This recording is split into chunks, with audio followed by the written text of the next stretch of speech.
এরকম হঠাৎ মিটিং ডাকা হয়েছে বিশেষ পরিস্থিতির জন্য, কিন্তু এখন সমস্ত এমপিরা নিজের নিজের এলাকায় নির্বাচনের প্রস্তুতিতে লেগে আছেন। তাও 4 জন এমপি এসেছিলেন, কিন্তু যারা অ্যাপিয়ার হবেন তারা কেউ আসেননি, সেই জন্য 15 মিনিটের মধ্যে মিটিং শেষ করা হয়। দাদা একটা অন্য কোশ্চেন রয়েছে দিদা, কি মহুয়া মৈত্রকে আজকে ডেকেছিল ইডি যে টাকা নিয়ে প্রশ্ন করার কাণ্ডে, তিনি আজকে অ্যাপিয়ার হননি, সেটা নিয়ে কি বলবেন? অনেকেই অ্যাপিয়ার হচ্ছে না, কেজরিওয়ালও অ্যাপিয়ার হননি, উনিও হননি, আরো অনেকে হননি।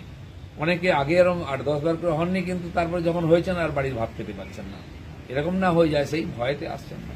দাদা, এই মহুয়া মৈত্র তিনি আজকে ইডির তলবে আসেননি, কিন্তু কিছুক্ষণ আগে তিনি টুইট করেছেন যে আজকে প্রিভিলেজ কমিটির একটা থাপ্পড় খেল সুপ্রিম কোর্ট থেকে, এবং তিনি বলছেন যে এটা থেকে এবার শিক্ষা নেওয়া উচিত বিজেপির, কারণ বিজেপির কথাতে সংসদ এবং প্রত্যেকটা কমিটি চলছে।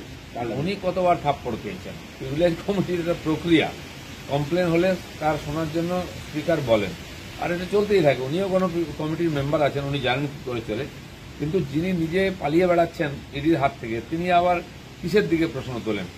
এটা খালি এখানে নয়, ওখানেও সত্য কথা বলা হচ্ছে না, কিছু হয়নি বলা হচ্ছে, কিন্তু সন্দেশখালীকে একটা আলাদা দ্বীপকে বিচ্ছিন্ন করে দেওয়া হয়েছে, কাউকে ওখানে ঢুকতে দেওয়া হচ্ছে না। যদি কিছুই না হয় তাহলে ঢুকতে দিন। যদি আপনারা কিছু করেননি তাহলে প্রিভিলেজ কমিটিতে আসুন, আসেননি তার মানে কিছু গন্ডগোল আছে।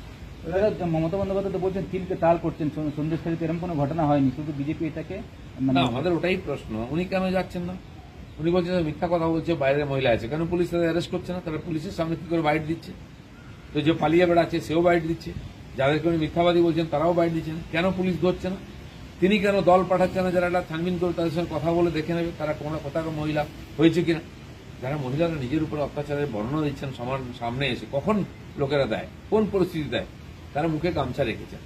কোনো মহিলার সঙ্গে এরকম হলে সমাজে তাকে অন্য চোখে দেখা হয়, তাই তারা যতটুকু সম্ভ্রম বাঁচিয়ে করার চেষ্টা করছেন। মমতা ব্যানার্জি প্রশ্ন তুলছেন, আপনি নিজে কেন যাচ্ছেন না? আর যদি কিছুই হয়নি তাহলে মিডিয়াকে যেতে দিচ্ছেন না, আমাদের এমপিদের যে দলগুলো তাকে যেতে দিচ্ছেন না, অন্য বিরোধী পার্টিকে যেতে দিচ্ছেন না, তার মানে আপনি দুনিয়ার চোখ থেকে লুকিয়ে রাখার চেষ্টা করছেন বাস্তবটা। সন্দেশখালীতে একটা নতুন অভিযোগ উঠে এসছে, ওখানকার মানুষজন এবারে বলছে যে তারা দীর্ঘদিন প্রায় 13 বছর হয়ে গেল তারা কেউ ভোট দিতে পারেন না, যখনই ভোট আসে তৃণমূল তাদেরকে ভোট দিতে দেয় না। পশ্চিমবাংলা